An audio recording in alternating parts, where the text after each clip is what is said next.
அப்புறம் என்னுடைய சின்ன மகளை பெரிய பேரன் எல்லாம் சேர்ந்து என்கிட்ட கெஞ்சினா போதுமா, குத்தாடி வாதாடி எல்லாம் பண்ணி, சரி இவ்வளோ நேரம் குத்தாடுறீங்க, வாதாடுறீங்க, பேசுகிறீங்க, சரி போய் நிற்கிறது நின்று தான் போட்டோம் அப்படின்னு சொல்லிட்டேன். அவன் போய் எங்கள் அந்த மூலையில் இருக்கிற ரூமில் அன்புமணிக்கிட்ட சொல்ல, அப்பா மாற்றிக்க மாட்டார், அவர் உறுதியாக நிற்பார், நம்ப முடியாது அப்படின்னு. அப்புறம் என்ன சொன்ன, உண்மையாக தான் சொல்கிறேன் அப்படின்னு. அப்புறம் சௌமியாக வந்தது. அப்புறம் நான் சொன்ன அந்த விருந்து,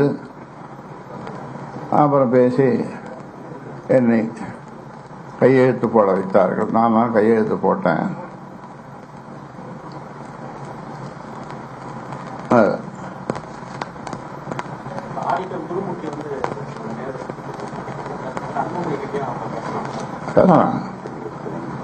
அங்கேயும் பேசினார்கள், இங்கேயும் பேசினார்கள். இங்கே பேசிவிட்டு என்னை சென்னைக்கு வர சொன்னார்கள். சென்னையிலே இருவரையும் சந்தித்து பேசினேன்.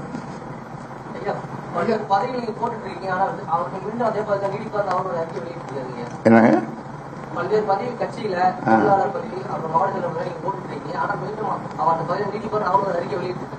ஆமாம்மா, எங்க பொதுச் செயலாளர் எங்க இருக்காருன்னு உங்களுக்கு தான் தெரியும், ஊடகங்களுக்கு தெரியும். அவரை தேடிக்கொண்டே இருக்கிறோம். அவர் வெளியில் இருக்கிறாராம், எங்கே தரையில் இருக்கிறாரா, 7 ஸ்டார் ஹோட்டல் 5 ஸ்டார் ஹோட்டல் இருக்கிறாரா, அப்படி எப்படி ஃபாரின் சரக்கோடு இருக்கிறாரா, இல்லை தண்ணீர் குடித்து கொண்டு சாதாரண தண்ணீர் குடித்து கொண்டு இருக்கிறாரா என்பது தெரியவில்லை. உங்கள் மூலமாக நான் தெரிந்து கொள்ள ஆசைப்படுகின்றேன்.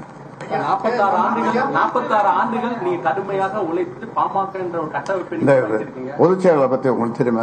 தெரிஞ்ச சொல்லுங்க. இப்படி நான் சொல்றது ஒரு கேள்வி. 7 ஸ்டார் ஹோட்டல் 5 ஸ்டார் ஹோட்டல்ல நல்ல ஃபாரின் சரக்காக வாங்கி கொடுத்து தண்ணி அடிச்சுக்கிறாரு. கலத்தி சென்று பணமாவது தண்ணி அதெல்லாம். இங்க என்ன சொன்னார் இப்போ பொதுச் செயலாளர், நான் துணிமணி தான் அங்கே தேனி மாவட்டம் தான் ஒரு சொந்த ஊர், அங்கே வச்சுட்டு வந்துட்டேன். இங்கே இவர் தங்கியிருக்கிறது ஒரு அறை ஒன்று கொடுத்துருக்கேன் அங்கே பின்னால் இவருக்காகவே ஒரு ரூம். அதில் கதவு இல்லைன்னார். அப்புறம் கதவு உடனே போட சொன்னோம். திரும்பி வருவார்னு பார்த்தா அப்புறம் இந்த மாதிரி கேள்விப்படுறோம். அவர் மிதக்கிறார் மிதந்து கொண்டே இருக்கிறார் என்று கேள்விதான். எவ்வளவு தூரம் உண்மை என்னன்னு தெரியாது எனக்கு. 46 ஆண்டுகள் நீங்க கடுமையாக உழைத்து பாமக என்ற ஒரு கட்டமைப்பு உருவாக்கி இருக்கீங்க. இப்போ உங்க மோதல் காரணம் 96,000 கிராமங்கள், 96,000 கிராமங்களுக்கு என் கால்கள். இப்ப மோதல் காரணமா தொண்டர்கள் சோர்வடைந்து அந்த கட்டமைப்பு உடைகின்ற ஒரு சூழ்நிலை உருவாகிட்டு அது கிடையாது. ஏன்னா எப்பொழுதும் தொண்டர்கள் கிடையாது, அவங்க மக்களுக்கு தொண்டு செய்கிறவர்கள். மக்களுக்கு தொண்டு செய்கிற அவர்கள் மக்கள் தீர்ப்பே மகேசன் தீர்ப்பு என்று சொல்ற மக்களுக்கு தொண்டு செய்கிறவர்கள். அவர்களை போய் என்னுடைய தொண்டர்கள் என்று சொல்ல முடியாது. அவர்கள் நான் முதல்ல சொன்ன மாதிரி அவர்கள் தான் வழங்கப்பட வேண்டிய ஒரு தெய்வங்கள். சமூக நீதி பேரவையின் தலைவர் பால் நிற்கிறீங்க, அன்புமணி தொடர்பாக சொல்லியிருக்காரு. அது மேல நீங்க கோபம் என்றவர் நியமனம் பண்ணிருக்கீங்க வழக்கறிஞரா. அவரு அந்த பதவிக்கு லாயற்றவர், வழக்கறிஞர் இருக்கிறதே தகுதியற்றவர் அப்படின்னு சொல்லியிருக்காரு. உங்களுடைய கருத்து யார் சொல்றது? அன்புமணி ராமதாஸ் பேசியிருக்காரு.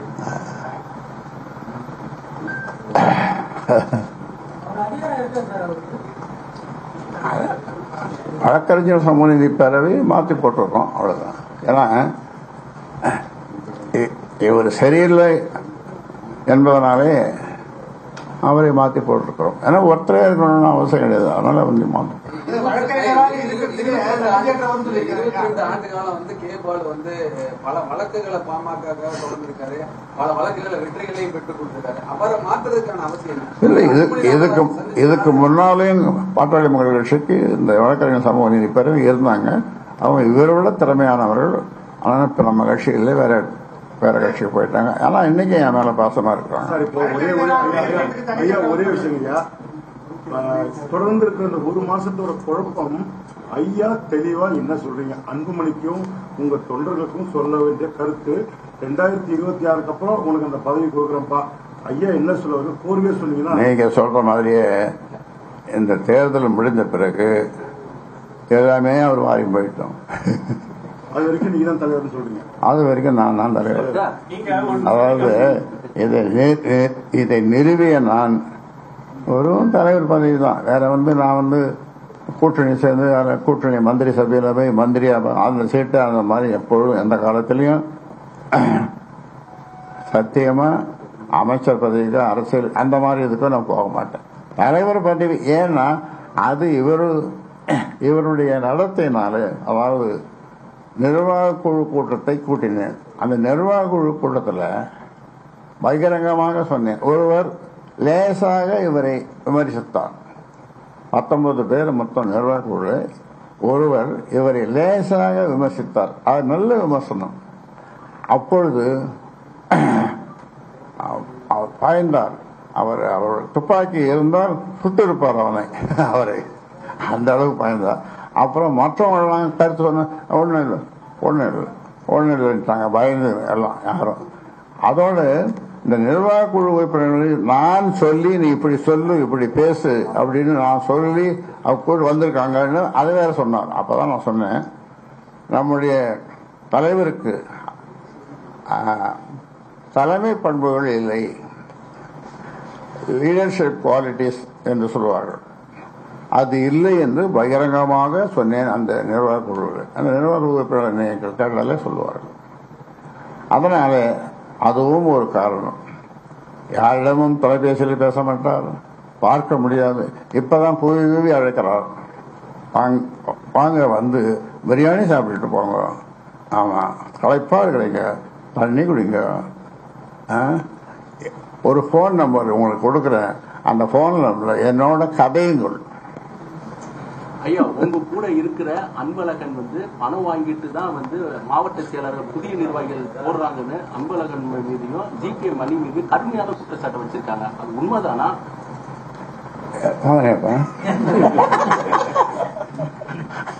பக்கத்தில் இருக்கிற அவரு பணம் வாங்கிட்டு அன்பழகன் பணம் வாங்கிட்டு இந்த நாட்டிலே இல்லை, சுற்றி நேர்கள் இன்றைக்கு மலேசியா, நாளை சிங்கப்பூர், அப்புறம் அமெரிக்கா போயினே இருக்காருன்னு சொன்னாங்க. அப்புறம் மொத்தம் நிற்கிறாரு, இங்க இருக்காரு. அவர் தான் நீங்க கேட்கணும். அதாவது இனி அன்புமணி ராமதாசுடன் பேச்சுவார்த்தை இருக்குமா இருக்காதா, எந்த பதில் அவர்கிட்ட? அதாவது ஒரே தீர்வு தம்பி, நான் செயல் தலைவராக இரு என்று என்னுடைய அப்பா சொன்னார். அது மந்திர சொல்லு, தந்தை சொல் மிக்க மந்திரமில்லை என்று சொல்வார்கள். அது மந்திர சொல்லு. செயல் தலைவராக இருந்து செயல்படுவேன், இல்லை என்று அதுவும் வேண்டாம் என்று அப்பா சொன்னார். சாதாரண தொடராக இருந்த அவர் காட்டுகின்ற வழியிலே செல்வேன். அதாவது இதிகாசம் புராணங்களில் உங்களுக்கு நம்பிக்கை இருக்கா இருக்கு இல்லையா?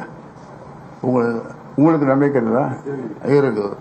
அந்த ராமாயணம் படிச்சிருப்பீங்க நீங்க, கம்பராமாயணம் படிச்சிருக்க மாட்டீங்க, டிவியில் பார்த்துருக்கு. அதில் ராமனை காட்டுக்கு போக சொல்லி எத்தனை வருஷம்? 14 வருஷம். யார் சொன்னது? தசரத சக்கரவர்த்தி தந்தை. 14 வருஷம் போக